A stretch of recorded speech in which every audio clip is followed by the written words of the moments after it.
What's up, friends? Happy Tuesday, and welcome to the new, officially as of today, newly regular schedule for Dork Discourse. Yes. From henceforth, here on out, our schedules have kind of been wishy-washy. You know, we used to change it up and do it on different nights, different days, different times, but we figured from here on out, going forward, especially now that new Star Wars Disney Plus air times, hopefully, if it stays, if they stick to it, and it wasn't just an experiment during Ahsoka, now that the new Disney Plus shows will air on Tuesday evenings at this time, or an hour from now, we figured this would be a good new permanent schedule that we can hopefully be accountable for. That's the main thing. We wanted a form of accountability and just regularity for ourselves, and obviously for you guys to just make it easier for everyone's schedules going forward. So welcome, Dork Discourse, Tuesdays, every Tuesday now, Yes. 5 p.m. Pacific, Correct. and going forward. So welcome, good to see a lot of familiar faces. Stanley, Charlie, Josh, Jerry, Sean, William, Alaric, Dan the Man, long time no see. Good to see you, Colin. What's going on, everybody? Happy we could catch you. Danny, we love you too, Danny. I hope you're having an amazing night and an amazing week so far. Josh, good to see you. Glad that we caught you live. Jerry, Sean, Nick Gundy. Let's go. The gang is all here. Alice was up in the early, gang. Let's go. Hope we can catch you live, girlfriend. But welcome everybody. Hope you're all having an amazing week so far. And happy Tuesday. And as you guys saw, I posted my reaction finally this afternoon to Yes, Connor, go Birds. I could not even watch the game this weekend. I literally had to turn it off. I was so nervous. That's how it is being a Birds fan. You go in confident, they make you extremely nervous for the next 4 hours, and then somehow get through, not so unscathed, but yes, go Birds. What a dub. Haircut. He did get a haircut since our last Dork Discourse. Yes. Here. I did it myself, Yes. as you all know. My barber is sitting right here. And we were reminiscing because somebody had remarked in our last episode when we went live, Tom looked like decades younger. He looked like 5 years younger because he was clean shaven and had long hair.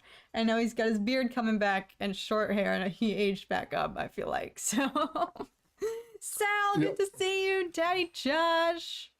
Let's get it. Avatar State. Yep, let's go. Yes, that is the appropriate response for this evening. Yes. So, without further ado, that's what we're... Dave, good to see you.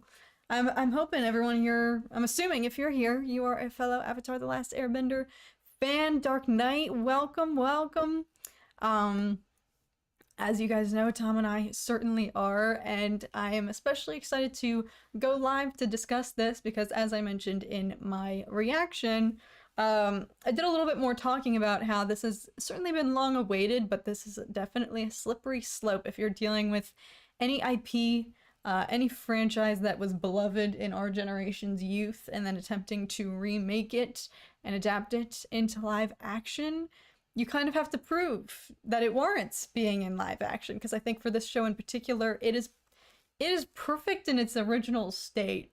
Feel free to disagree in the comments. Like, I want this to be an open discussion, but I know for myself personally, and I think Tom as well, we're in agreement that the series is truly just perfection already. So that already cuts out an additional challenge for the Netflix production team, the showrunners, and everyone involved. Not to say that the odds are stacked against them going in, but I just hope that they, approach it knowing that, many of us were children when this show was live airing on Nickelodeon. It is a core, beloved, sacred memory for us. And that being said, we have a protective nature over things like this. So that's my opinion. Not today. Let's go, fellow. I know you're a big. Oh, she's tuning in for this. Big Avatar fan. There we go. And as we all know, I'm not going to speak much on it at all in this stream because I hope that this is the dawn of a new beginning. But the latest live action adaptation that we got of Avatar is very void by a lot of people in the fandom. It wasn't, I'm not going to comment on it, but we all know how it went. Yeah. However you feel about it, it's valid either way, but let's just say it did not necessarily play out well. And I think for me personally, the biggest issue being casting was No. off. That's actually, I don't think the worst problem. It's a very offensive problem. We were watching clips of it yesterday after watching the trailer, and there's a lot more going on. Yes, but that is a severe thing that already the Netflix adaptation has proven to exceed. I think out of the gate, casting is perfect. Characters are age appropriate, which, you know, I talked about this a little bit in my reaction video, but I think following rumors, and we can discuss this as well, following the announcement, rather, the official announcement that the Avatar co-creators were departing the Netflix project, which I know Tom has thoughts about and we want to discuss here. Following that, I think that announcement sparked a plethora of rumors, whether they were valid or not, that the Netflix production, it was for creative reasons, and it was because Netflix wanted to take it and age everyone up, and it was going to be real mature, and there was going to be way more mature themes, and the characters were going to be like 18. Am I wrong? I feel like that was in the rumor mill. That was the reasoning when it happened. Yeah, yes. That was the rumor mill when it happened. Yeah. Which struck fear. I was petrified by that. I literally think I was like, I am not going to watch this.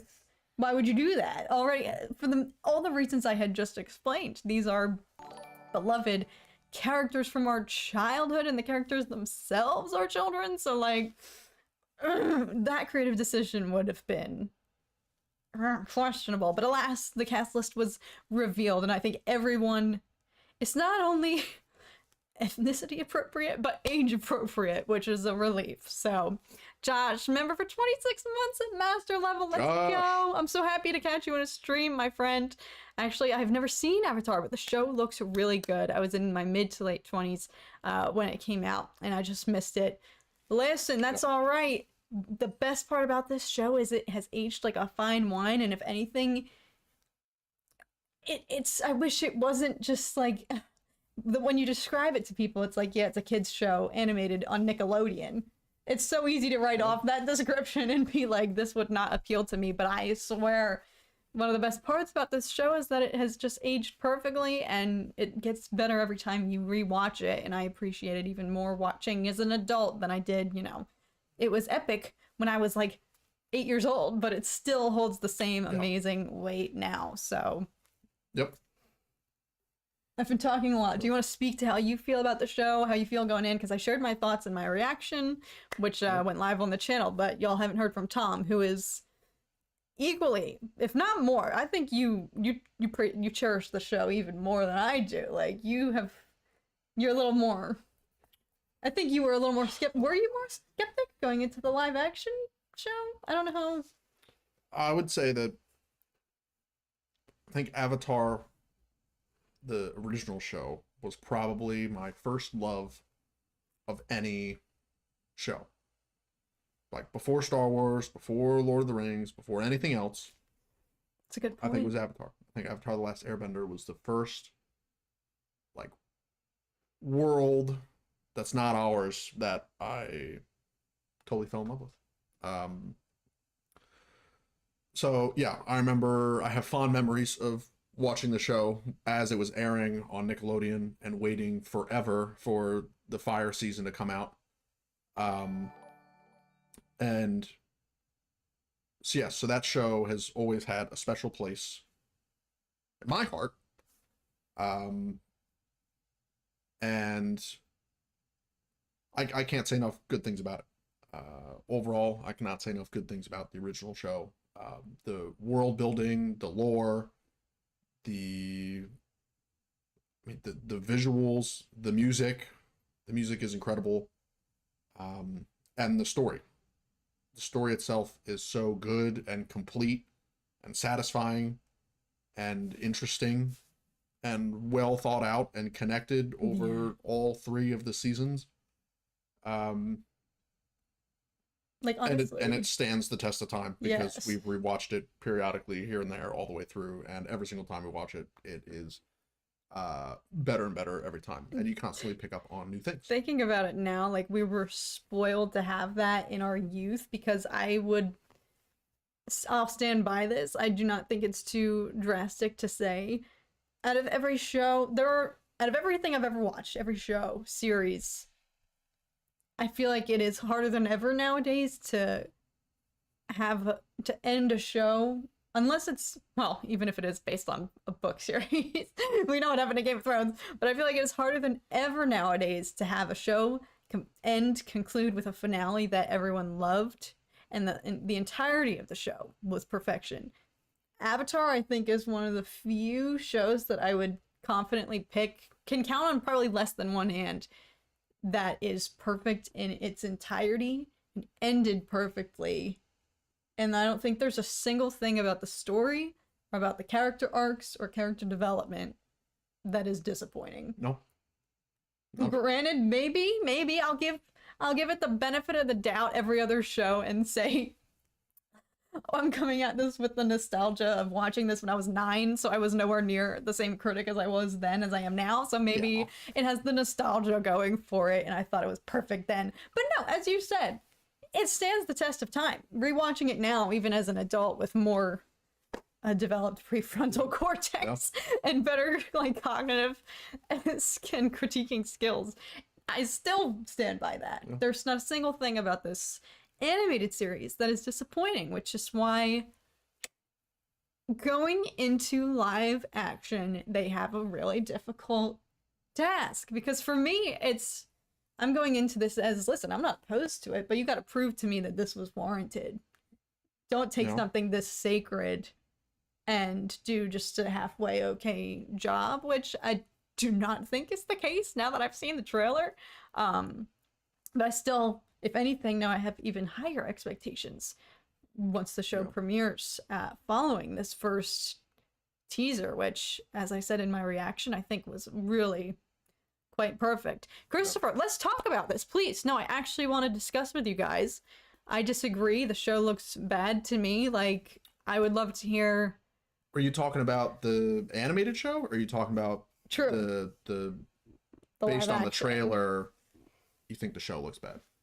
I actually genuinely want to hear other people's opinions, because this is, like we just said, already a well-established, well-loved, nostalgic franchise that we have, I'm sure, protective feelings over. Like, I'm going to be more critical going in, and I'm sure a lot of us feel that way. So please feel free to disagree, and I actually would love to just hear more, because I'm optimistic, but I still have, you really got to prove to me that this was warranted, so, like, I'm gonna hold it to a higher standard. And of course there is, let's not forget, I have rose-colored glasses from that trailer. You had ultimate chills as well. Tom watched the trailer like 5 times in a row, just in silence with ultimate chills. So we each had a similar reaction, but when you remove the rose-colored glasses at the end of the day, the original creators still left the project. We don't know, for whatever reason. I don't think it was ever explicitly explained. You saw some theories. Yeah.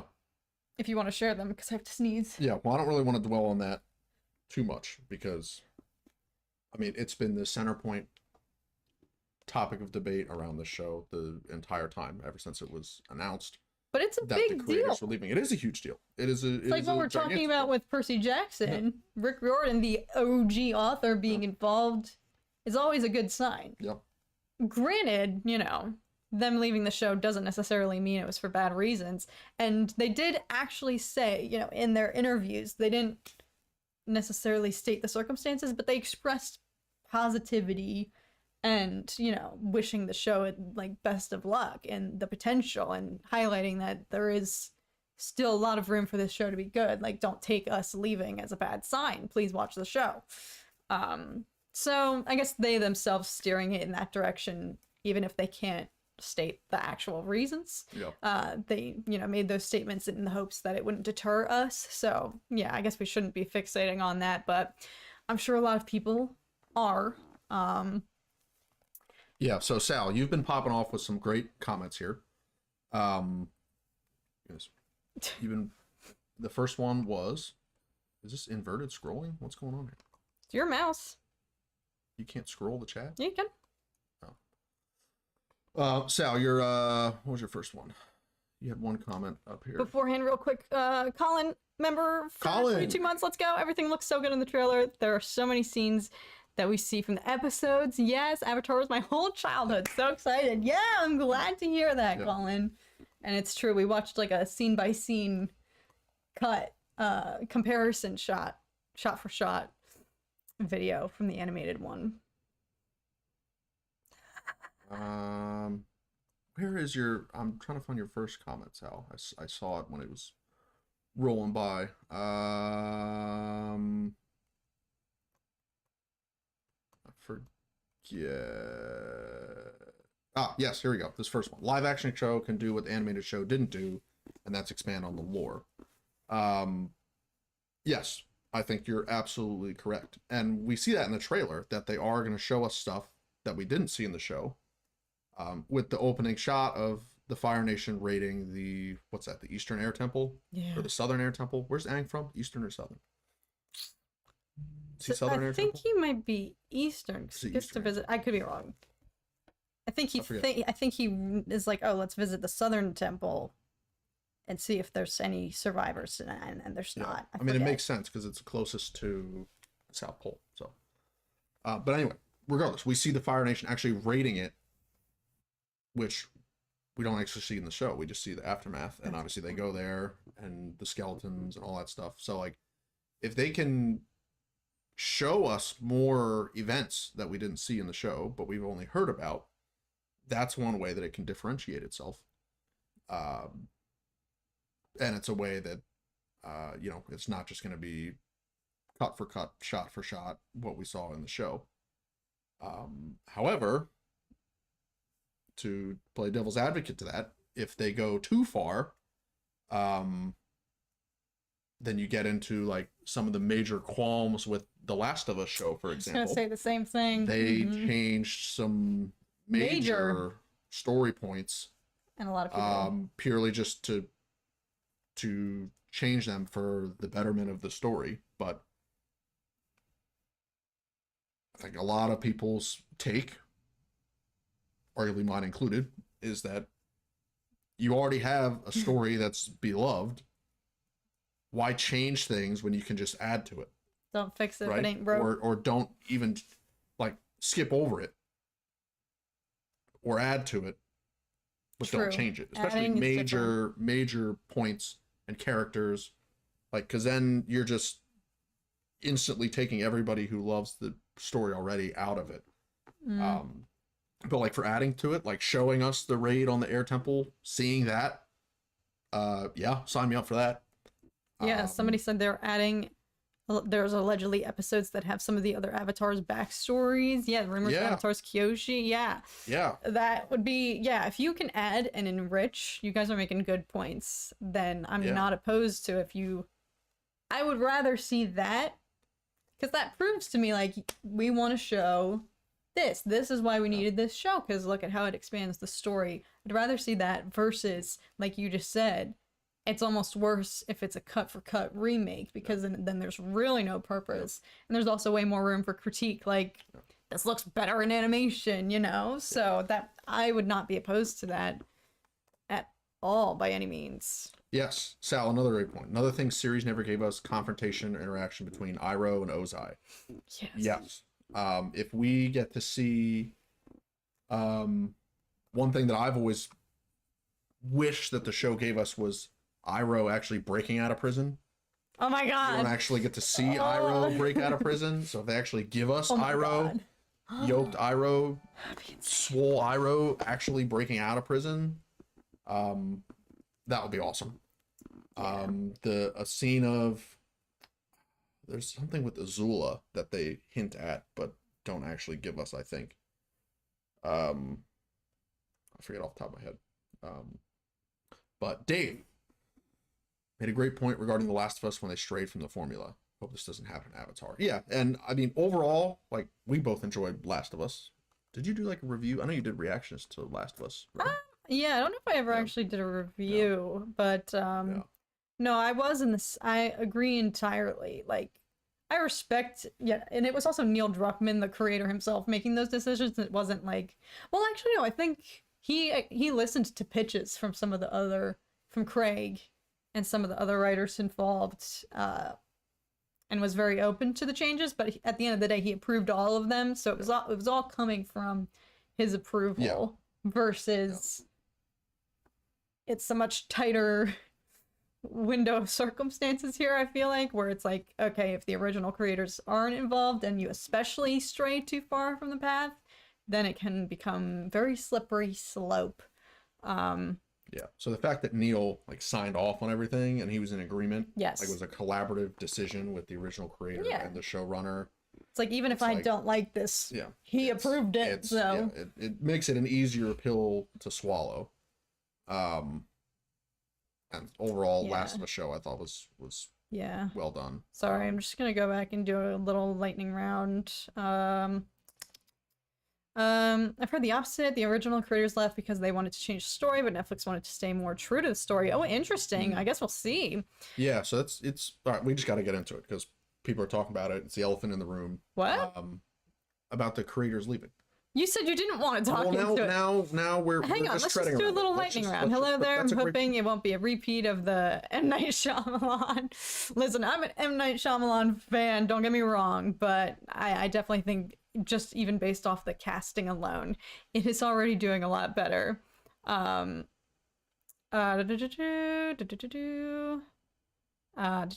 haven't watched the show in who knows how long before I binged it. I enjoyed the whole thing, and I wish that it had more seasons. It's a 10 out of 10 for sure. The movie was bad. Oh my goodness. Dave Filoni had a lot of contribution. That's true. He was like legend of my childhood, and I didn't even know it. But yes, we're talking about expansion. I'm excited for the movies. Yeah, Avatar Studios coming, where Aang and the rest of them will return. There's a lot of Avatar stuff in the pipeline with the resurgence of Avatar Studios here. Even if it ain't good, I'm still glad we got the animated series. Exactly. No matter what, that's not going anywhere. Yeah.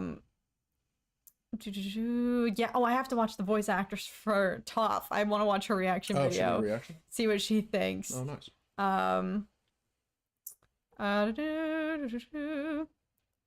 Yes, Sal, you are here. I'm glad. I can't wait to see the live action Azula say stuff like, then perhaps you should worry less about the Tides, who've already made up their minds about killing you, and worry more about me. Yeah, I'm excited to see. Granted, here I am saying, oh, this is a perfect trailer, but somebody in I think the comment section of my reaction made a very good point. Like, don't get too ahead of yourself. We haven't heard any of these characters actually speak or talk. Yep. And mannerisms and the way they speak, it's... I mean, that was a huge glaring problem with the Shyamalan movie, is like the characters were different. Literally, the main character's name was different. And Sokka was a stone, rock, all serious. True, their performances just weren't, so that is a good point. It's very easy to please everyone with a VO, ambiguous, just nice, awesome shots, teaser. But once you start to see the actual mannerisms and the expressions and the performances, that can actually make or break things too. You know what I hope is not in the show? You know what I hope they cut entirely? What? Jet. What? I hope Jet is nowhere to be seen. Are you kidding? Nowhere to be seen. Jet made me instantly made me so mad. Like, and it's intentional, he's supposed to be a prick, and they make him like a prick when you first see him, and then eventually comes around and yada yada. But like, talk about ambiguity. And I always think of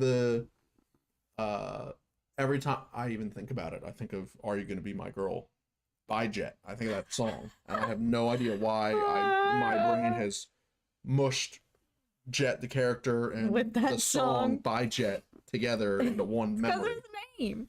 But here's one thing I'd be scared to see We may see They the cast a death. Jet. Oh, sorry. We may see the death of Liu 10. That would actually be crushing. Yeah. It's already freaking sad. And the man was never even alive on screen. Do you think we're gonna see the actual scene of Zuko getting a scar? That's what it kind of looked like in the trailer. It looked like he was doing some Agni Kai with his dad. I don't know. I mean, we see flashbacks of it in the show, so. But it's not. I like the way it's handled in the show. It cuts away to Azula's malicious, evil smile, and you only just hear the pain in Zuko's screams, and you don't actually see it in a way that can be more, like horrifying and vivid in your mind, because you just have to imagine it. True. Do we know how many episodes there are? Colin's mentioning. Are there only a lot 8? of people are saying 8 No. episodes. Why is 8 the new freaking metric for everything? Okay, now we can get into it. I just wanted to do a little lightning round because we were behind. Nathan, what's up? I 3D printed Sokka's boomerang sophomore year of college, so Nice. college tuition well spent. That's awesome. That is the coolest thing ever. Oh my gosh, awesome. that's amazing.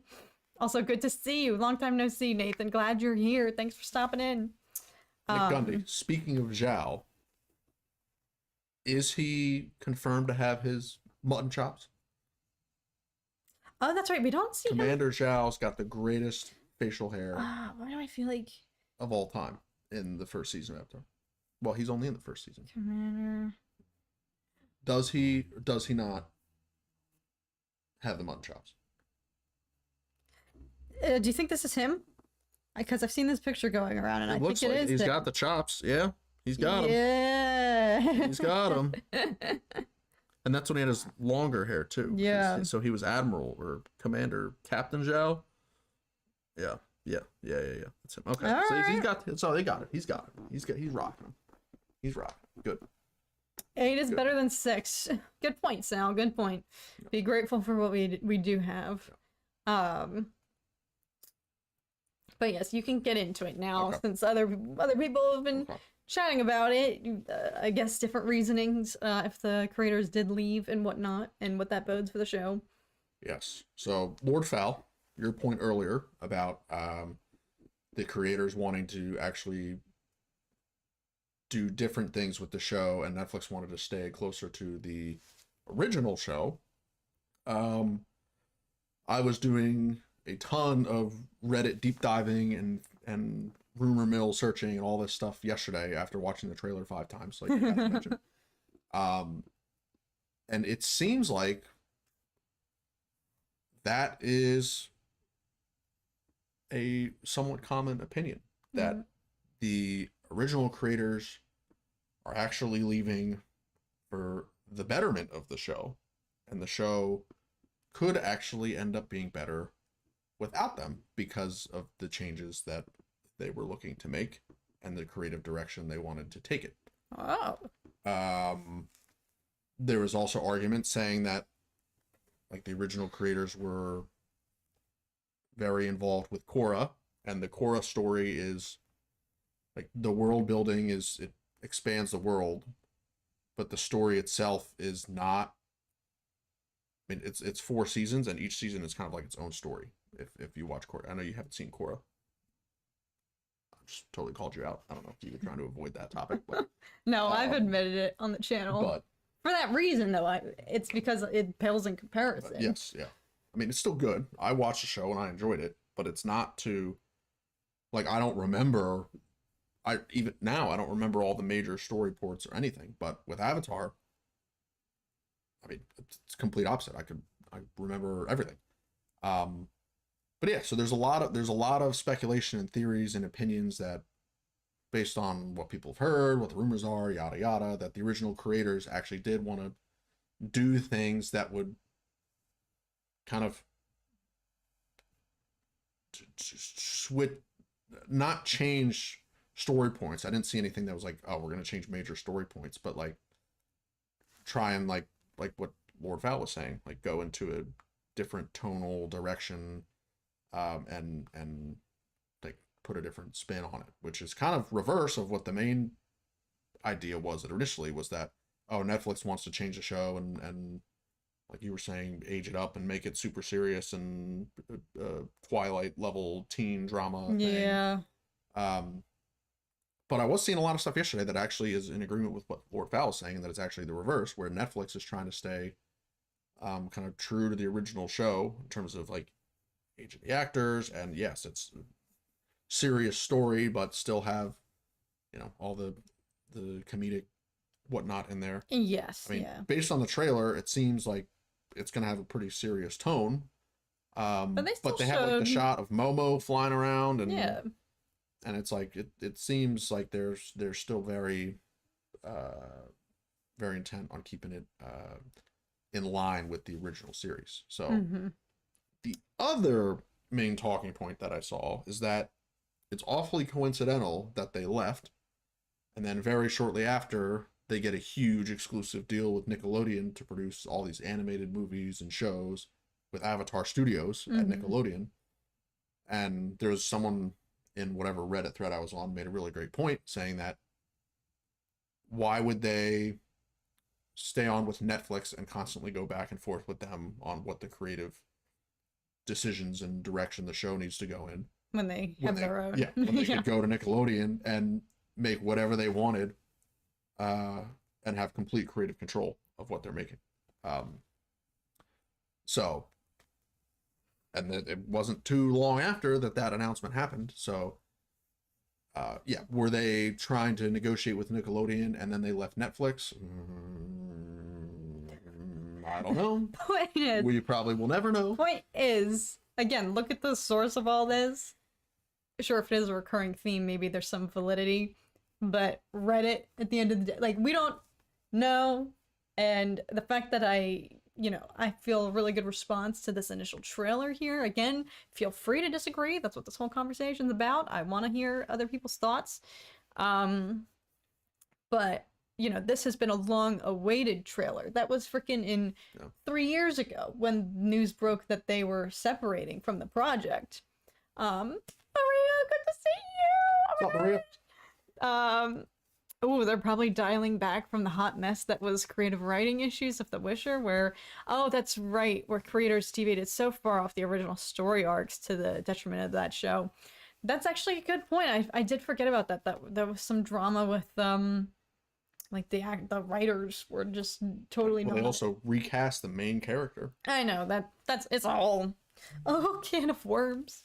But good to see you, Maria. That could be true as well, though. Who knows? Point is, yeah, we have... Who knows? But, the creators themselves left with parting words saying, please still watch the show. Yeah, there yes. is potential that it will be good. We're just not involved, but that does not have to be a bad thing.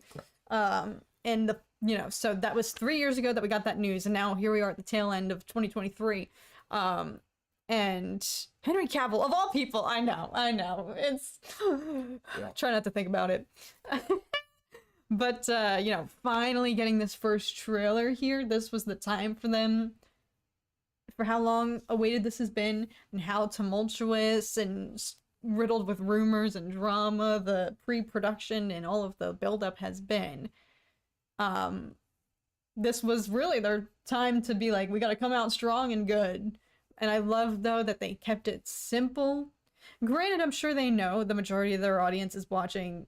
already knows the plot and everything, has already seen the animated series, so I'm sure they don't have to, it's not like other trailers. If you're trying to introduce an entirely new IP and you have to actually, cater to the fact that nobody knows the plot or anything or has no source material, then, you have to have a bit of a more revealing trailer. But you guys know I effing hate modern freaking trailers these days because they just freaking give away everything. I feel like I don't even like to watch trailers. So, well, Star Wars trailers not with Star Wars. don't give away anything. Not with Star Wars. Don't give away but with a lot of other things, other films and television, like, I just don't even like, other than Star Wars trailers, if I'm not like reacting to it, like, I don't even like to watch trailers anymore. Because they give away everything. Sal, that's the question of the night. That is the question of the night, sir. Oh my money is 1000% that The Rock is the father. Can he not be? Has to be. Dwayne Oh, has to be the boulder. that would be funny. It's gotta be the boulder. Um, I love the fact that Azula actually looks like a little girl, which is going to throw a lot of people off when she says something intimidating. You're right, Lord Fowl, and it'll be really interesting. See, Maria agrees with me. Yes, trailers make it so that you think, why would I even watch the movie now? Yes, I swear. They're so revealing anymore. Versus, I think they did a really phenomenal job. Granted, like I said, they have the benefit that everyone already knows the plot. And so most of us watching the trailer just really want to see what does the cast look like, and what you pointed out, which seemingly so far from what we've seen, the settings, the map, the four nations, which looked really freaking cool. Yeah, I mean that's another qualm with the movie, the live action movie, is that the world seems small and bland and not very, nowhere near as expansive as the animated show makes it feel. But I mean, the shots they showed in the trailer of the air temple and Omashu and Kyoshi Island, I think, was in there. I mean, it's just taking the expansiveness of the animated world and making it live action from what we saw in the trailer, which is awesome. Versus we've seen, like in the original movie and other projects where, like it becomes a question of, okay, what was the budget for this? Because it pales in comparison to other projects in the same universe. So, Dave. Thank you so much, Dave. Listen, I agree. Listen, the trailer for The Last Jedi is still to this day one of my favorite trailers of all time. So Star Wars trailers are the shit. I'm not saying they're not. I'm saying they always come too late. They come by the time I've already forgotten that the show was even happening, and I have to be reminded through the very delayed trailer. But no, I do love that about the Star Wars trailers. They're and you make a great point with the Last Jedi trailer. To Maria's point, sometimes the trailers are better than the shows. The Last Jedi trailer it might be the most viewed Star Wars trailer on YouTube. It was electric. It might be. It very well might be the most viewed Star Wars trailer on YouTube. We can prove that. Yeah, literally. Let's find out. Yeah, because when that thing came out, I mean, the buzz was already high after The Force Awakens, and that trailer came out, and I mean, I couldn't even tell you how many times I watched that trailer. Yeah. I remember that it was Monday Night Football in Chicago, and they brought stormtroopers out onto the field and debuted the trailer during Monday Night Football, and I remember watching it. Interesting. The Force Awakens trailer had 110 million. Last Jedi trailer has 58 million. So Force Awakens has more. Okay. Unsurprising. Okay. That kind of makes sense. Okay. But then how much for The Rise of Skywalker? It was like, go back. It was down. Oh, it was there? It was down there, yeah. Yep. 49 mil. Yeah. Okay. So all the sequels had 40 plus mil. Still good. But yeah. Still good. Still high numbers. Yeah.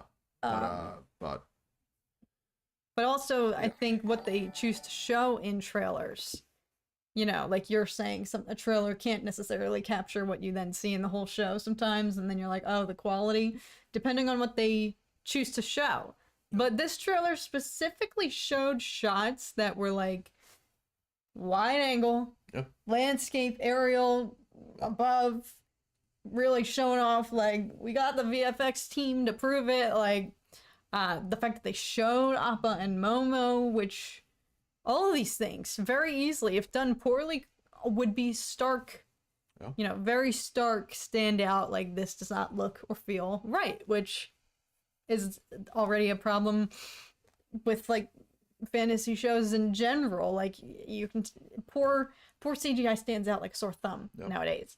But and trying to make up for it does as well. Like, one of the qualms with Kenobi, for example, is that there's all the worlds are dark and sandy for the most part, except for Dayu and Alderaan, and Inquisitorius. Well, Inquisitorius is still dark; it's not sandy, but like it seems like you look at the worlds and sets in that show compared to the worlds and sets in other shows, it seems like there's less there. Andor, for example, is really expansive, and the sets are and worlds are vibrant and different.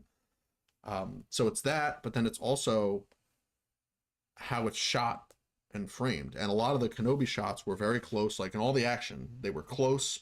They were quick cuts, really choppy, like for whatever the reason was.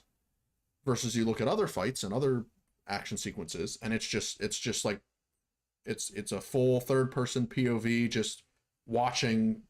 It's like looking at a dance. It's not necessarily focused on entirely on getting close up shots of face and quick cuts to emphasize the action or whatnot. It's just like, this is a spectacle, so let's just sit back and watch the spectacle unfold.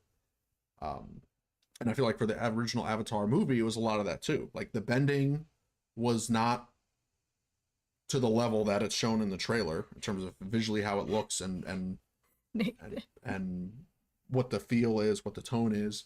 But then also when they're fighting, it's not really that wide angle, like cinematic, full third person POV type of shot. Like there's the one spoof we were watching last night when they're in the Earthbender village, and like Katara like runs up and like shoves the one firebender, and then the camera sways to a group of like 5 or 6 earthbenders, and they do this whole like elaborate earthbending dance, and then like one rock just comes past the screen. That was like, they did all that to move one little rock, versus you look at the boulder in the animated show, and he does one thing, and then I don't want this stage to turn into ripping a M. Night Shyamalan. He is an incredibly talented, phenomenal, successful I know he is. filmmaker, so I don't want to drag it. We're talking about the differences in the trailer, right. And like you were saying, the quality and the Nathan's effort point, that was put into. Give me a wide angle, yes, yeah. exactly. And I think the fact that they could have very easily. All I'm saying is, I don't think those clips looked bad.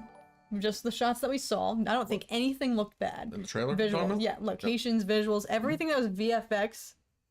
I'm like, I literally believe, like, they shoot on location? Like, where'd they find these places, you know? Like, because things look very real, very good. And I think if you're gonna put out a trailer, you know dang well you're only gonna put out stuff that's gonna paint the show in the best light. So if those shots look bad, they would have withheld them. The point is, they put out. It's very easy to have scenic landscape shots that don't look good anymore with VFX, and that's no fault of the artists. That's a whole other can of worms. But we know nowadays VFX artists are very rushed. They have so much on their plate, and they are incredibly talented. But sometimes they just literally do not have the timeline to make things look good. So I don't want this to sound like I'm bashing modern day. Infinite time and infinite budget, then every show would look phenomenal. No. And this show comes down to pros and cons and executives and budgets and project managers and producers making decisions on, okay, how do we meet the schedule of the corporate schedule or whatnot. We don't have to get into that. The point is, there's a lot of variables. Is what a lot of the shots that they showed. I'm not disagreeing with you. I'm agreeing. Yes, a lot of the shots that they showed could have very easily had me like, ooh, cringing if they looked badly. But everything that they showed was really good.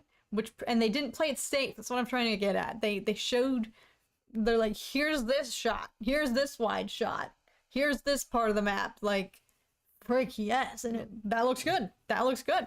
That looks good. Meanwhile, all the cast looks good. Yeah. Appa and Momo look really good, and those two, I feel like, would be very easy to screw up in translation from animation to live action. I mean, a bison and a monkey lemur.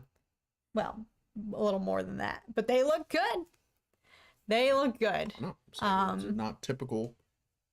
No one really has a sky bison template that you just copy paste into whatever graphics engine they use. Also, Dave with the other super chat, 29 when we first saw the Phantom Menace trailer. That is awesome. A regret of both of us is not being alive, being being conscious. well, we were alive, but not being to the age of when we saw any of the prequels in theaters. Neither of us saw any of the prequels in theaters. Did you call it a regret? Just missed them. My biggest regret in life is Yeah, my biggest regret is not liking, not being into Star Wars. We were both alive. We were 2 years old. It came out in '99. Yeah, so we were 2 years old. Not but like conscious. Revenge of the Sith, 2005. Barely conscious enough. 2005. Even if we, that's young enough that you wouldn't even have memories. I started grinding Lego Star Wars and original Battlefronts in like 2006. I just missed Revenge of the Sith. Just missed it. But yeah, Phantom Menace is a great example of an action sequence where you get that third person perspective between, Qui-Gon, Maul, and Obi-Wan at the end. Like, there's a couple close-ups where you can see like Maul's face, Obi-Wan's face, Qui-Gon's face, but the majority of it is just let them battle it out, and you get to see everything. You get to see every movement, you get to see every piece of choreographed fight that comes with that. And obviously the training that all three of them went into to perfect that sequence is training, next level training for all the prequels as a whole. So yeah, does that schedule type kind of fly for a show format? No, they probably don't have that enough time.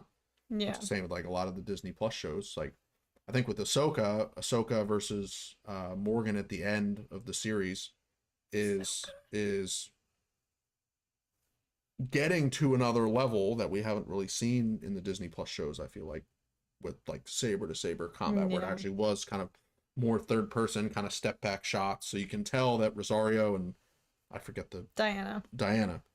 You can tell that they put a lot of training into that fight because they let them just pulled the camera out and said, you guys have it so down to a T that we can afford to just pull the camera back and see you guys go at it and capture everything from head to toe, full wingspan in, and you get to see everything. Yeah, so that is something, we've seen little glimpses in this trailer. That is something they didn't show too much of, the combat.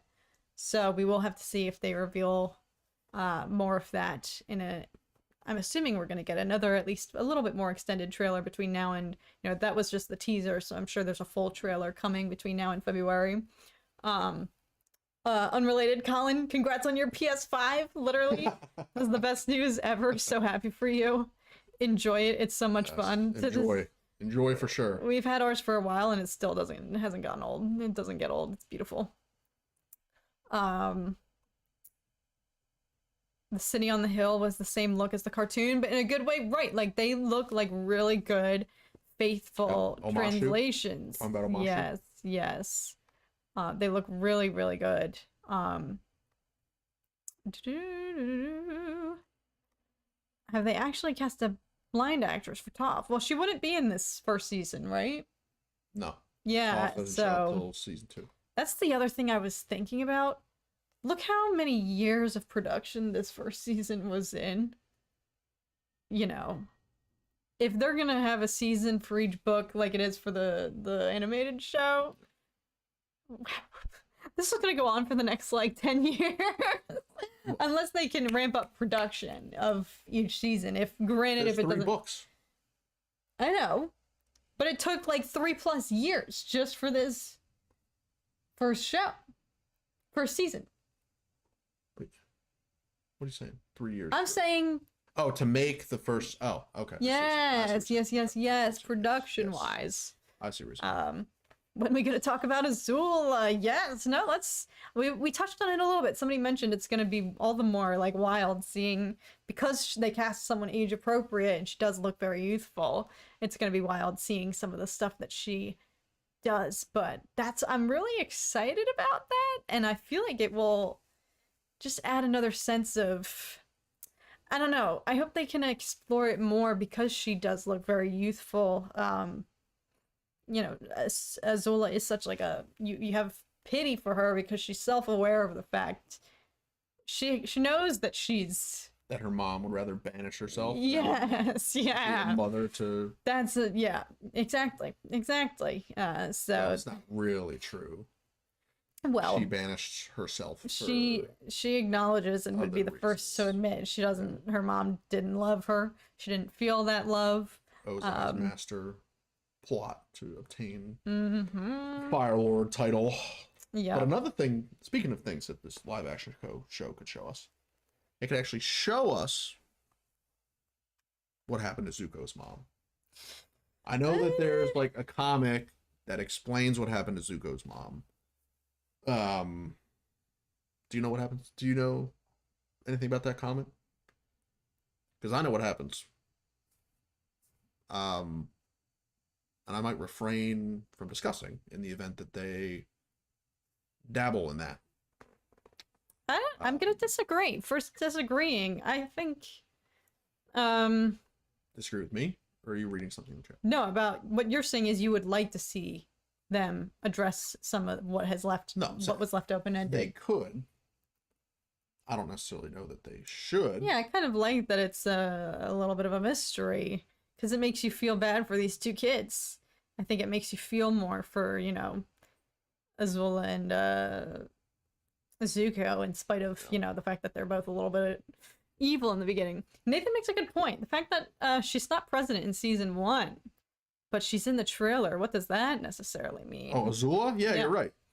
You're right, because in the show, she's at the very end. Yeah, she's like the cliffhanger. They tease Azula at the very end, after the whole North Pole raid and everything. But you're right. It's just a tease. She doesn't show up until the first episode of next season when she comes to find Zuzu. That's a good point. Yeah, I wonder then how pivotal she'll be in the show. Is it in season 1 where you get the flashbacks? Yeah, Iroh's telling some of the other troops about Kids. Well, he's telling some of the troops about what happened to Zuko. She is in that. She's in some of those flashbacks. And I feel like in the clip they show in the trailer, you can see the flames in her eyes, like like what we see. She's watching her father actively, burn the shiz out of Zuko's face. Yeah. So that could be the extent of her involvement if they are going to have that flashback. To Zuko getting his scar? I don't know. She is at the Zuko and Ozai fight. Yeah, we may see more of that fight expanded, which could be interesting. It's tough to watch. It's tough to watch. I also hope we get more Ozai in the live action show than we do in the animated show. Because he looked so good in the trailer. He looks awesome. He looks awesome.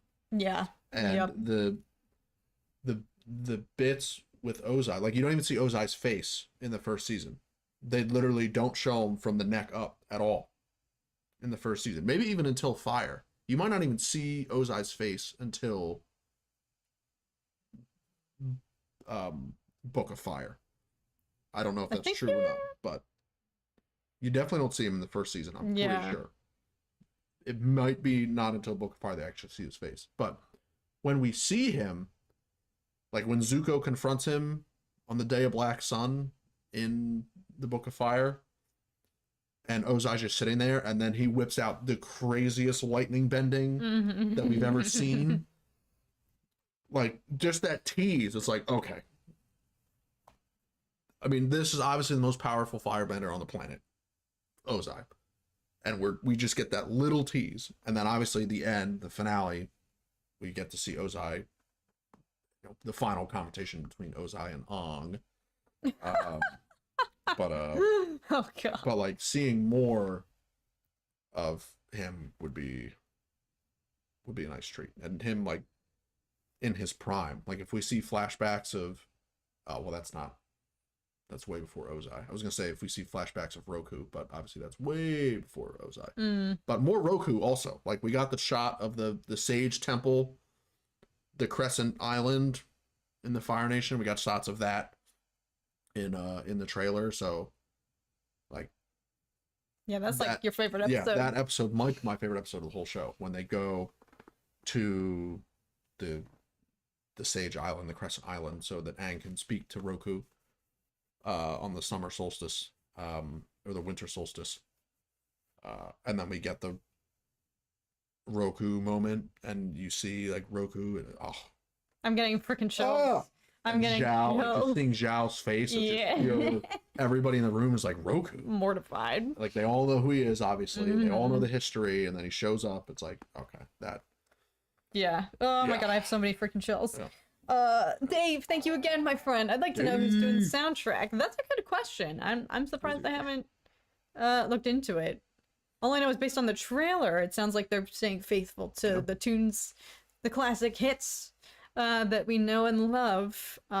Hopefully, that's actually one place where I would draw the line a little bit more. Feel free to tinker with the plot and expand upon that. When it comes to soundtrack, I'm way more conservative, like stick to the hits, you know, don't try, maybe like have a few original new songs in there, but like don't overlook the good old classic stuff that works, you know, because huge part of everything about this show, as we've been expressing, is freaking legendary, but a huge part of that would be nothing without the soundtrack. Soundtracks are everything. They bring the feeling out in every high action scene, regardless of what a person is watching. Well said, Dave. Well said. Yes. It's so true, and so much of this show is in the epic soundtrack, and you're watching it and you're just like, how is this from Nickelodeon? Like, literally, we were so excited. We watched the trailer, you know, for the first time last night. We were both very delayed. And then we were, of course, just the algorithm, our homepage was just showing us all this other Avatar content. So we were just rewatching a full 13 minutes uncut of I guess spoiler, you know, a major final fight, and the music was just on another level, and I was just sitting there thinking, like, this is so much. This literally rocked my world when I was like 9. No, That's why it was such a cultural event. The literally, whole show, the music is phenomenal, and I've been singing it in my head all day. Literally 24 hours. I've had Avatar music looping in my head. I know Tom will disagree, but my favorite is the Jet episode because I loved how they lived up in the trees. I always wanted that. Feel free, Colin. Feel free. Disagree with Tom. Colin, I will say them living in the trees and the idea that it's these kids on the run and they're raiding Fire Nation groups for survival. Yeah, I love the and reveal. Even they're willing to kill the innocent people in the town just to kill the Fire Nation. Like, all of that is great, and it was a great arc to see that. Yeah, and it's but Jet is the problem that I have, because they did such a good job at turning him into a little prick and stealing Katara. Aang's getting jealous, and then he ends up betraying all of them. You're just like, you hate this guy so much. And then even when when they go to Ba Sing Se and they see Jet there, and Jet is trying to betray them and turn Aang in, and same with Zuko. Zuko, he's still losing his mind, trying to turn Zuko in because he sees Iroh warm his tea. And it's like, he's just a pest. He's just a pest the whole time until the very end when he and his, I forget his band of followers. Yes, Pipsqueak and Duke, yes. Thank you, Sal. Yes. I hate Jet, but I love his crew. They're my favorites. They did cast everyone except for Pipsqueak and Longshot are still unknown. Interesting. Sal also makes a really good point. Really, actually, very accurate comparison. They're essentially like Saw Gerrera and his partisans to a degree, which is that's so true. They were like little extremists, and they were like 15 years old. But that's why I loved their arc, because you're right. They were the fact that they were willing to, you know, it takes a dark twist, and you realize they're willing to sacrifice innocent lives for the greater good, and it just, for me, really highlights like how salty everyone is, what they're willing to do. I doubt we'll see it, but I would love more Iroh flashbacks with his son. More Iroh.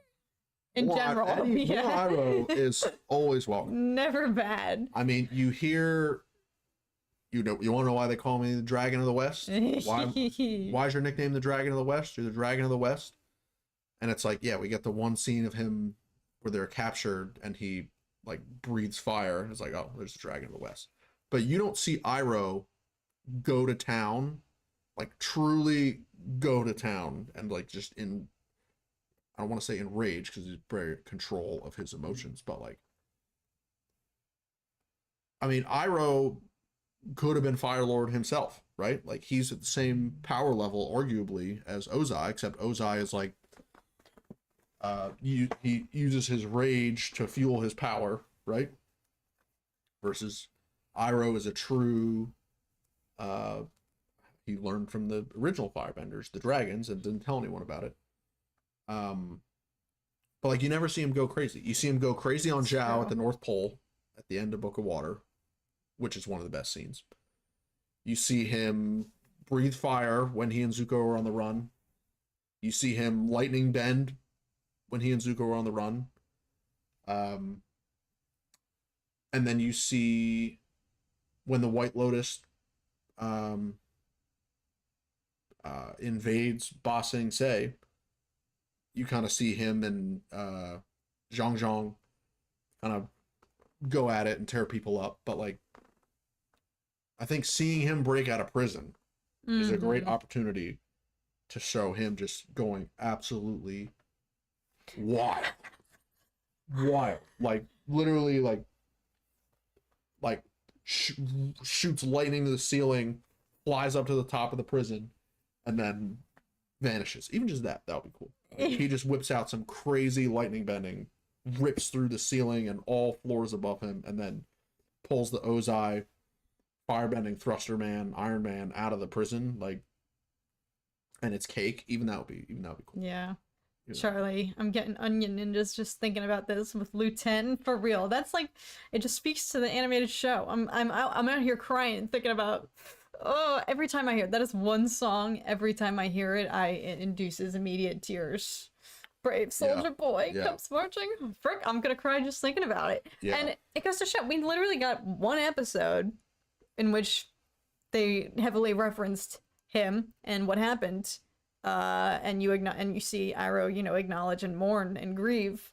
Lieutenant was never even a real character on screen, alive, living, and I'm, you know, we're all still so emo about it. That just speaks so much to this show. And those were what, 25-minute episodes, literally, like the power of the show. And I will say, to your points, I don't disagree, but I'm, like I mentioned with you know, it's almost worse when they don't show it to you and you only have to imagine, you know, like the fact that we never saw Iroh break out of prison, you just have to imagine him going ham and the carnage. And sometimes what you can conjure in your mind is almost more exciting and appealing than if they were to demonstrate on screen, because then there's a cap. Same with like the fact that they never show Zuko getting his scar. You just have to imagine, and the things that your brain can picture can be worse sometimes. So, not to say, listen, Paul, that casting, so freaking excited. He deserves every little bit of the limelight. I hope he has an amazing, long, phenomenal career because he freaking deserves it. And I'm really freaking excited to see him in this role. Not to say I don't doubt that he's going to kick butt and be amazing, but they would, especially in live action, because I do think, this is my opinion, it's not to say it's true or fact, but I just think that sometimes combat is just, they can have so much better combat in animation versus live action. Unless you have someone like, you know, Ray Park, for example, you know, and like you have him, he did the mocap and stuff for like, you know, Clone Wars, but I still, it's just a belief of mine. I don't know where it necessarily comes from, but I feel like sometimes combat, you can have the characters doing way more crazy stuff in animation because you know that it's not real. So exactly. It's easier for your brain to be like, okay, yeah, this makes sense. But you can do combat with the same intensity and impact in live action that you can in animation, and it can hold more weight. Yeah. If you don't attempt and you just say, oh, we can't do all this because it's in live action. Like that's just, then you're just making excuses. But Sal, or Sean, I think it was Sean. Scroll back up. Real quick. Jerry, thank you so much. Remember for 17 months. I know this is off topic, but I've seen your wedding Jerry. pictures. Thank you. And I have to say, you both look amazing. That was a very beautiful wedding dress, Kat, and you both look very happy. Thank you, Jerry. I actually wore my mom's wedding dress. It's like 30 plus years old, and we unsealed it for that. And yeah, we cleaned up well. Thank you so much. We appreciate it. Yeah, thank you, Jerry. It's very, very kind of you. Very kind of you. Was it Sal's comment here? No, Sean. Talk about Iroh breaking out of prison. Wouldn't that be during the eclipse where nobody could firebend? And you're right. That's right. Because it does happen during He was doing all the his Day push-ups. of Black Sun. So, yeah, if we get the scene, it would just be him literally beating the guards with his bare fists, which sign me up. Yeah. I have baked potatoes in the oven right now. That was so off topic. Take over for a hot second. I'm just gonna go put some oil on them. I will be right back. Okay. Take over. Okay. Don't. I'm just gonna go check on those. I forgot. Yeah, that's fine.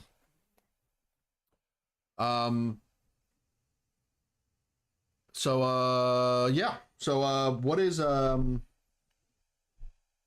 everybody sound off right now what their favorite moment of the animated show is? I'm very curious to hear and reminisce with you all what your favorite moments are. I think mine is probably what we already talked about, seeing Roku at the Crescent Island, and Zhao's face of just bewilderment that Roku was there in the flesh, and then seeing Roku destroy the entire thing. That's up there for me. Also anything involved with the lightning, like when Iroh's teaching Zuko how to do the lightning deflection defensive maneuver. That whole arc of them just in the middle of the desert and everything is probably one of my favorite as well. It's so good. Also the end of the Book of Water, when Iroh goes crazy on Zhao for killing the moon spirit, and then obviously Aang goes full Avatar and he's the giant water koi fish and wipes out the entire fleet. That's pretty awesome as well. But yeah, definitely want to hear what your guys' favorite moments are as well.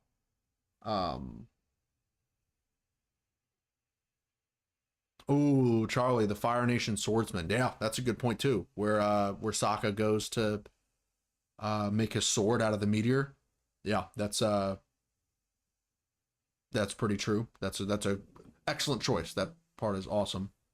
Iroh giving Aang wisdom while walking in the cave. Yeah, that is very true too. And it's also great timing because of what unfolds right after that with Zuko betraying him and Azula and alleged, like, Aang is assumed dead. Like, the fact that they had that moment right before those events, the timing is incredible. Zuko confronting Ozai during the eclipse. Yep.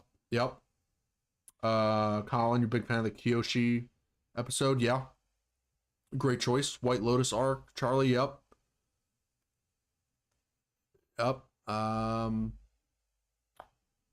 Aang versus Ozai. Yeah, I mean, Aang versus Ozai is I mean, obviously has to be up there because it's the finale, and the way that they shot it, the way it played out, is just really to a whole nother scale that's not seen throughout the rest of the show. They took it to another level, and it's awesome. Seeing lightning bending from Azula for the first time, yeah, seeing the lightning, that's a highlight. I mean, anytime either Azula or Iroh or Ozai is ripping the lightning bending is incredible to see. Are you asking everyone their favorite, what Yeah. they're most looking forward to? Yep. Anything involving Sokka and Suki or your favorite, Nick? Yeah, good choice. Both great characters for sure. Yeah, I love speaking of love related arcs, the arc of when Iroh ends up getting his own tea shop in Ba Sing Se. And Zuko goes on that little date. Zuko goes on the date, and then he like flakes on her and ghosts her, and it's like you feel for him because it's like it's a glimpse at what their lives could be if he just gave it all up and settled down, and like Iroh clearly was ready to settle down and whatnot. But then guess who comes and ruins it? Jet, jet, jet. Oh my goodness. But yeah, that's a great arc as well. Yeah, I don't know what I'm most excited about. I will say there are some elements of the show, now that I'm thinking about it, you know, animation, the show is freaking perfect in animation. However, there are some things, granted this also goes vice versa, there are some things that are in animation that don't feel as opposing because it's animated versus when seeing it in live action.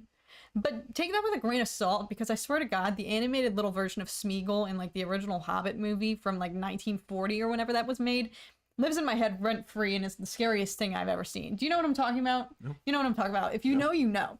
So like, yeah, that thing is scary as frick. So this is, again, take it with a grain of salt. That is not to poo-poo animation in any way, shape, or form. However, there are parts of this show that will be especially scary to see in live action. I think the giant freaking owl in that library in the desert, the face dancer, it's gonna be scary as frick. The face changer? Face changer, yeah. Sorry, I'm in the middle of reading Dune. Thing? Yes. Yeah. I'm in the middle of reading Dune, and they have the face dancers. But yes, the one that Aang goes to see, it's like, is that during the face changers at the Northern Water Tribe? Yeah. That's during like the season, the first season's finale. When he's captured by Zuko and he goes to the Avatar state, right? Yes. He goes in the Avatar state, then he ends up going into that cave. Let me just make sure I'm thinking of the right thing. Yeah, it has it's like the giant centipede thing that's hanging from the cliff. And this thing, yes, is going to be so scary. Yeah. Yep. It'll be weird in live action. So there are some elements of the show that will be heightened, actually, now that I'm saying it. Face Stealer, thank you, Sean Coe. Yes. There you go, Sean. Thank you. There are some things that will be a little scarier in live action, because like you were saying, yes, I hope they retain the lightheartedness of especially the trio. I think that will be a very core part of that determines the success of the show, their chemistry, the dynamic between Sokka, Katara, and Aang. Yeah, like that. They really are gonna have to carry the whole thing, I imagine.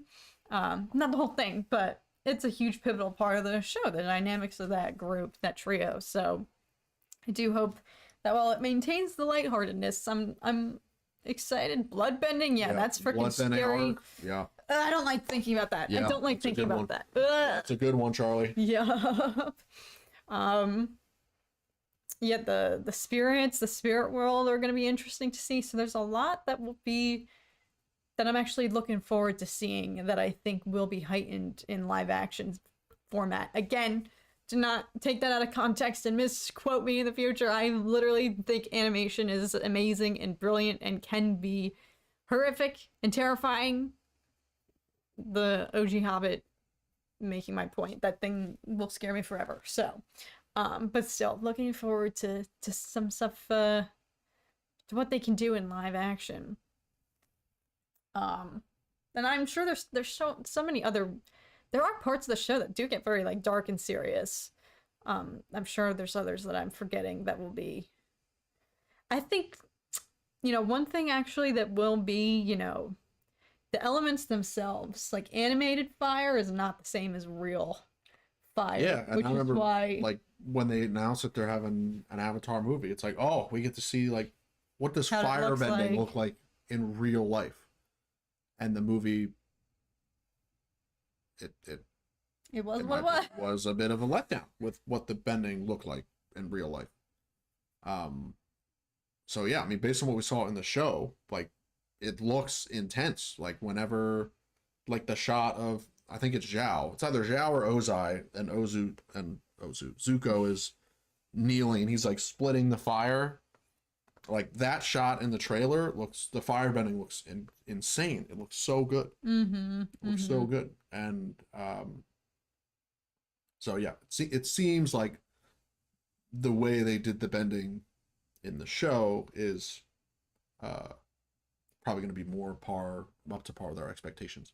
Yeah, and that's why that live action bending flip of Firelord Ozai hits so hard in the trailer. They show the flames. Yeah. Oh my god, it's like that unlocked something in my brain. It was really sweet. So that actually is one thing that, while the combat is something that I hope that they can retain, because they do some crazy stuff, you know, when they're bending, you know, if they can retain that, then it will be heightened by the live action, you know, versions. And, you know, like in animation, you know, people bend with water, but it doesn't convey as much. Like, but I imagine you're gonna be soaking wet if you're getting smacked with water. Like, they're gonna be out here really like fighting with the elements with burns and water and covered in earth bending and whatnot. So that will actually be really cool to see. They nailed Ozai's throne room to a T. Yeah, they did. Yes. Yeah. I'm so excited. Yeah, Ozai's throne room. That shot in the trailer was probably one of our favorites. Yeah, that's when it hit me. I was like, shit, they are not messing around. Yeah. I saw someone earlier talk about just like Fire Nation history with like looking at any type of Azulon backstory, and like we get that arc or that episode in the show where Roku and Sozin are buddies, and you see their relationship deteriorate over time. So like definitely seeing some of that with Sozin himself. I mean, obviously we get the shot in the trailer of the Fire Nation raiding the air temple, so we'll see that. I hope if we see more of origins of the Fire Nation and Sozin and using the comet and all that stuff. Like, if we see more of that, that's certainly welcome. But then same with Azulon, seeing some more of him would be cool as well. Yeah. Getting the real history of the great 100-Year War would be very welcome. Do you have a poll in mind? A poll in mind? Yes. Any polls for this evening? I have like 4. All right. Do you want to conduct one? All right. Yeah. We'll do the first one. This first one is We're doing all 4. Are you kidding me? I don't have to do all 4. Are you serious? This is a lighthearted one. Oh god. Excuse the Blair Witch Project camera shaking. Not everybody's going to be looking at it because you called it out. Looking at it, it's obvious. Well, when you have it up on the stand, it makes it more obvious. Versus if it was flat on the desk, then it wouldn't be as much of a problem. Yes, be patient. I'm typing out the poll. This will be our first one. First poll, lighthearted poll. Get everybody's takes. If you could be a bender, Stanley's interesting. Yeah, I guess this goes hand in hand with the poll. There you go, Stanley's. If you could be a bender. You predicted it. I haven't even thought about this. I don't mind. You just feel like I'm gonna wait until we got a good consensus to share. We got 16 people in the chat right now, it looks like. 4 votes so far. I'm trying to think which one would be most practical, because they all have their limitations. Like, if you're a waterbender, you need a source. If you're a firebender, you need the source. Versus Earth, I feel you don't need the source if you're a firebender. The sun. Remember? You can still firebend at night. Yes. The point is, you can't firebend if they were limited. They were limited during the eclipse. Yeah. Wait, how does that make sense? That doesn't make any sense. That's the biggest plot hole in this whole world. How does the eclipse take away their bending, but they can still firebend at night? I don't know. It's the same Because the thing. sun's still around, it's just not blocked. It's blocked by the Earth. All the eclipse is doing is preventing the sunlight from reaching that point on the surface of the Earth. At nighttime, all that's happening is the Earth is preventing sunlight from hitting that point on the surface of the Earth. I don't know. Maybe they'll elaborate. Maybe they'll elaborate in the show. Are we missing something? Why does the eclipse take away Firebender's ability to bend? Okay, it's pretty split. When they can firebend at night. Water with 25. Wow. It is a dead even split right now. Shoot. Wow. All right, I feel like I would do water. I was gonna go with earth maybe just because for practicality, but that doesn't match my personality. I would go fire, 100%. 100%. Can you guys tell Tom and I are polar opposites? 100%. It's magic, bro.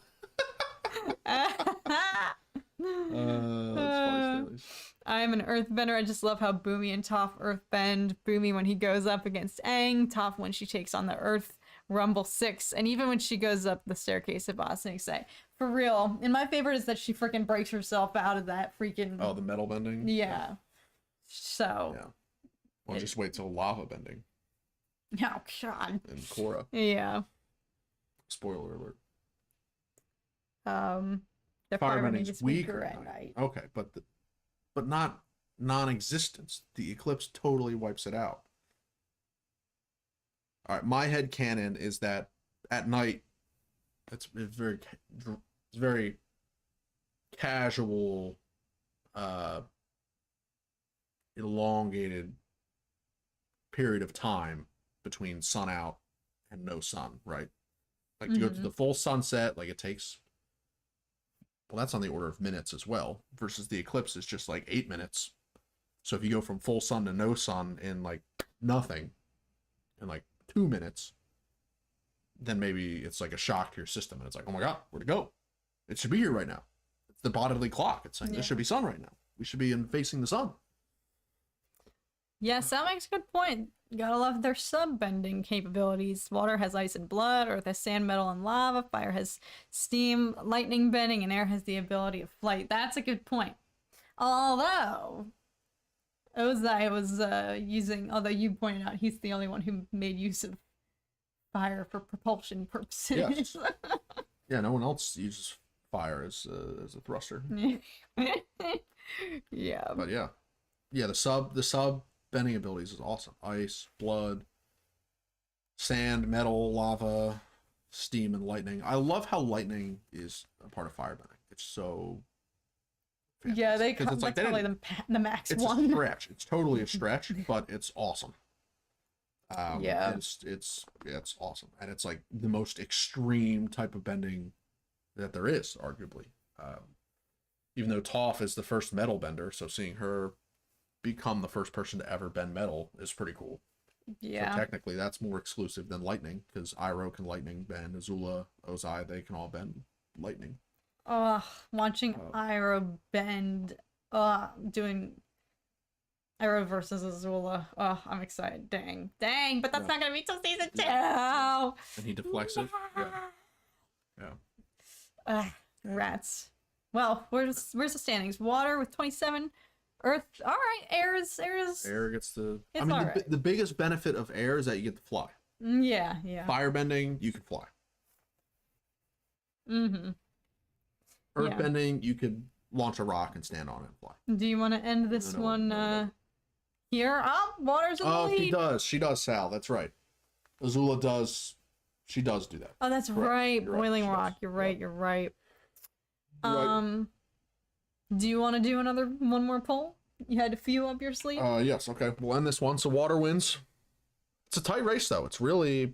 Yeah, it's really neck and neck. And what do we got? 12 votes, 18. So we got majority vote in there. Did I ever tell you how I got the nickname Dragon of the West? That's right. Unbelievable quote.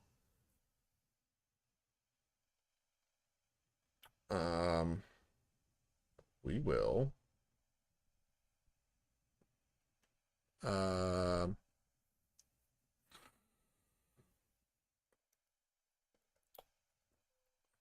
this for? Okay, this is a good one to summarize Yeah, what this is a we've good been summary. talking about. Wouldn't be Dork Discourse without a Nope, poll.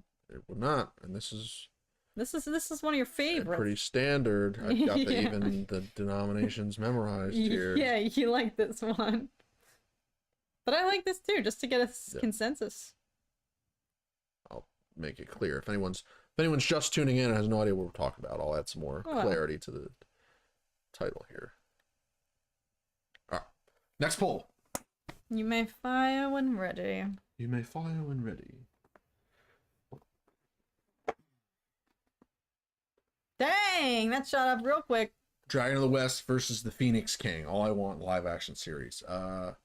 Yeah, any type of Iroh Ozai showdown is more than welcome. More than welcome. Just give us a WWE episode of the Boulder and the Big Bad Hippo Oh my in the god. live action show, and I'll be happy. Oh, absolutely. Absolutely. That would be awesome. All right. Wow. Okay. 8 votes 8 in. votes, and I mean, top 70%. Okay. There's one. Oh, it switched. Oh. It's tweaking. It's going back and forth. Still positively favored. No 0 to 3s yet, which is good. Yep. The last time you conducted this poll, there were some 0 to 3s. In regards to what we were talking about at that time. So I'm glad to see that for the most part, consensus is positive. Sal says it perfectly. Avatar: The Last Airbender is probably my most anticipated show. It's 2024, and that's awesome. Yeah. Especially since we have a really big Star Wars slate for next year. Hopefully season 2 of Andor, Acolyte. Is season 2 of Andor next year? Is it? Is Acolyte next year? Acolyte is definitely next year. Are either of them confirmed to be delayed because of the strike? No. Well, Acolyte was well into shooting, so Yeah, I think they're... yeah, Acolyte would probably... Is Moon Knight's second season happening next year? Because I'm actually really hyped for that. Although I didn't even know... Actually, maybe I did know. Has that been in production? I don't know. I really loved Moon Knight season 1, so I'm excited for season 2. But yeah, I would say... Ooh, House of the Dragon. Up there for me, Sal. House of the Dragon's getting its season 2 next year. 2024? Yeah, because they were able to continue filming during the strikes. It's still 4th place at least for me. What? If Avatar, Acolyte, and Andor season 2 are in there, then right, I gotta put House of Dragon on. And luckily this time I think they're all spread out. I think we'll see. Actually, I have no idea when Acolyte is supposed to come out, but hopefully it's not like last fall where we had Andor, Rings of Power, and House of the Dragon all on top of each other. We gotta spread out the wealth. Spread the wealth. Oh, that's right, Penguin. That's actually, I totally keep forgetting about that show. That might actually turn out to be really freaking good. Especially because it's what, HBO Max producing it, and their stuff is always good. Yeah. So, well, I retract that. Not always, but still good quality. Good quality. I don't know if they're still gonna release next year, but right now it's Avatar and Netflix's Shogun, my most anticipated. Loki season 2 is amazing. It is totally worth a watch. Okay, nice, because I've been seeing a really good discussion about it, and you never even finished season 1. I think I need to rewatch season 1 because I think I fell asleep during the finale. You did. I've tried to watch it twice, and I think I've not been able to. I also might have skipped over a couple episodes or something. You might have. Who knows? I forget. Hey Josh, what's up? If you've been here, sorry. Hey, if I feel like I'm just now seeing you, mate. Looking forward to House of the Dragon. Yeah, poor Charlie got spoiled at the wazoo. As one of my dedicated comment section moderators. Charlie's always looking out, monitoring Thanos snapping away the negativity and the trolls in the comment section, so unfortunately both of us suffered many spoilers. House of the Dragon fans are did not hold back. They are totally okay spoiling the whole thing, which it's fine. It's fine. I'm glad you finished reading the book, Charlie. I bought mine like 8 months ago and I still haven't finished it, but I have to before next summer. I think it's summertime, right? I'm lurking, says Daddy Josh. Oh, Bad Batch season 3. Good point, Dave. That's true, and it's gonna be the final season. Yeah. So, and actually, shoot, yeah, where things left off, season 2. Yeah. It's gonna be wild. It's gonna be wild. Well, we got 13 votes. All right, yeah. Vast majority is in favor. For those who put 0 to 3, 4 to 6. Oh, there was. If you'd be willing to share your justification, I would definitely be. I think both of us would be interested in hearing what you have to say. But don't feel pressured. Well, I said if you're willing to share. You're willing to share. Are you guys fans of Scott Pilgrim? I am a huge fan. I've been seeing news about the animated show on Netflix. And I will watch it now that you've said it's incredible, Sal. Scott Pilgrim is like one of my favorite movies of all time. Also core adolescent memory from my teenagehood. So I've been curious to check that out, but I haven't heard anyone else that I know personally who's watched it. So now that I've got backup, maybe I will check it out. Loki is amazing, says Leia. What's up, Leia Rose? Good to see you. Sorry to those of you who are tuning in. We'll probably wrap it up shortly now that we've gotten some consensus here. I've said everything I think I want to say. I think overall, I'm really excited, but this discussions that we've been having during the stream have kind of humbled my, I'm coming off a high a little bit and starting to think a little bit more, okay. Staying grounded in the fact that this is just the first teaser and there's still much to be seen.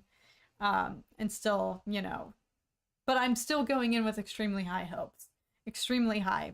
Regardless of all of the, drams that went down and, the original creators departing from the project, I think the trailer it came out and did the job it needed to do, which was kind of sway the skeptics. I did see a lot of skeptical people on Twitter saying, not gonna lie, this trailer really changed my mind, is making them hopeful. So, I think we're in a really good spot now versus we could be having a totally different stream being like, oh my God, what an awful trailer. Yeah. I'm so nervous for this show. I don't even think I'm gonna watch versus I want to see more. I'm super excited. I'll definitely be watching. And since this is Netflix, it means it's all dropping at once, probably, right? They drop everything. Yeah. So Netflix we're really going to be binging. They just let it rip. We're really going to be binging. Except for Manifest, didn't they? Oh, well, that was part 1 and part 2. But they dropped the whole thing all at once, right? Yes, yeah. Which honestly, this might be really interesting to experiment because the only shows I've ever reacted to have been week to week waiting between episodes, which is agonizing, and I feel like can also detract from, like, say it wasn't your favorite episode, then you have to wait a whole freaking week. Versus Netflix might have it right. Sure, granted, it doesn't ensure that everyone's watching at the same time, and so when people are discussing it and having discourse online, everyone's on a different page. Some people have already finished it. Some people then don't start it for another 6 months because it's all there. But I'm curious to see how being able to just watch it all the way through. That's my game plan. Yeah. Carve out that day and watch it all the way through. I'm curious to see how that will be in comparison to everything else that I've reacted to, which is you have to wait a week, whether you like the episode or not. You gotta then wait another 7 days. So yeah, I'm personally in favor of it because you get the whole story at once. You don't have to speculate on the story. You just say, and you're very passionate here's the story.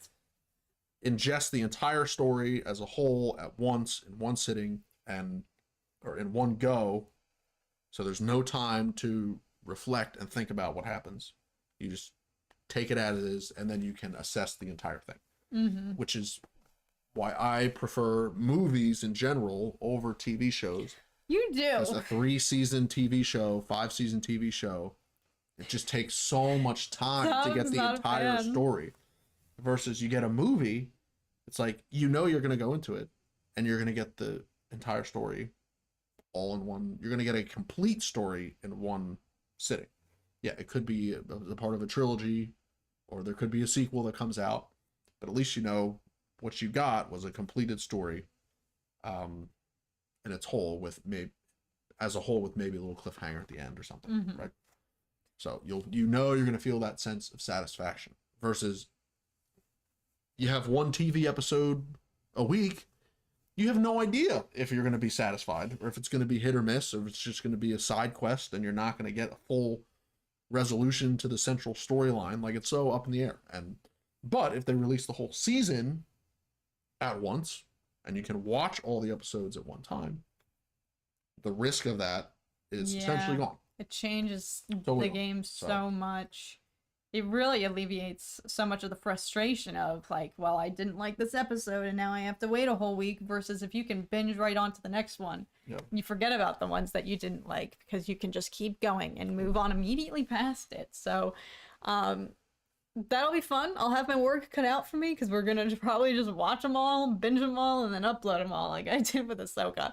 I maybe won't drop them all, all 8 of them on the same day like I did.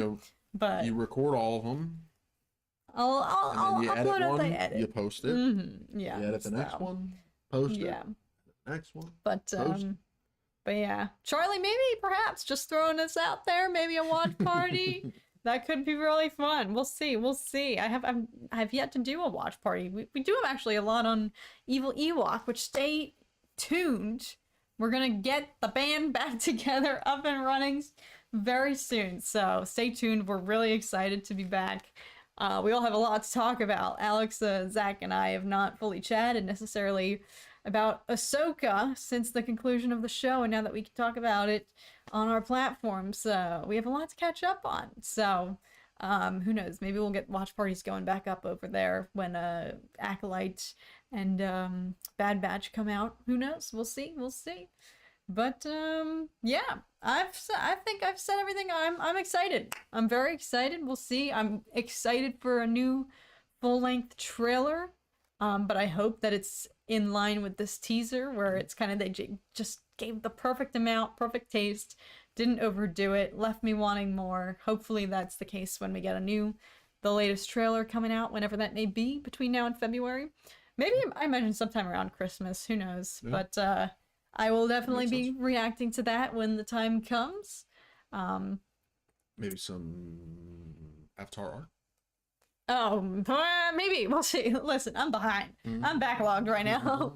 I know you are. Don't sign me up. Don't sign me up.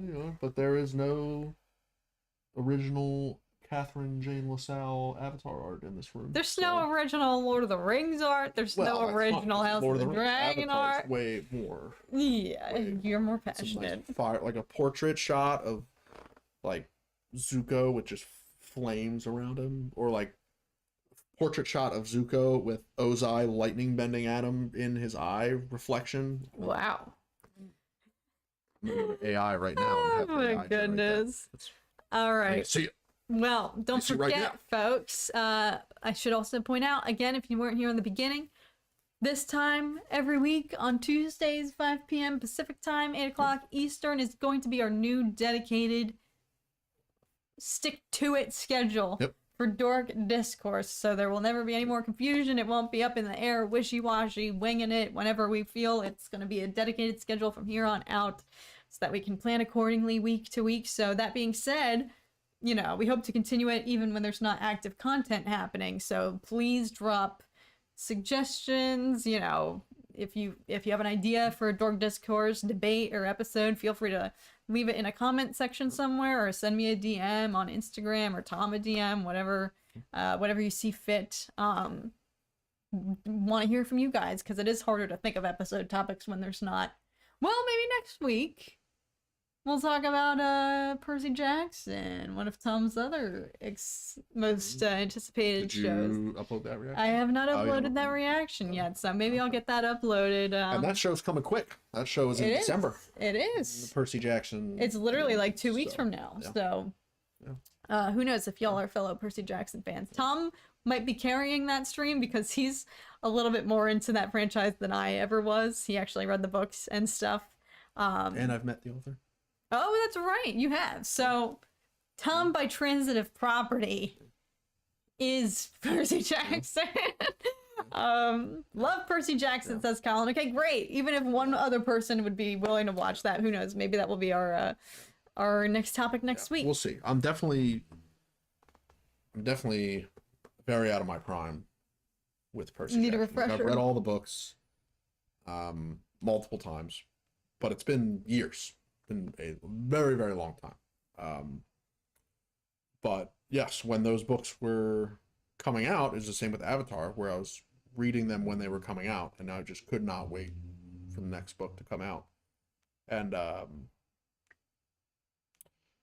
so we watched the trailer. Yeah, so who knows? It's nice to remember exactly what happens. And the original author and creator of that world is Very heavily involved with the show, which is great.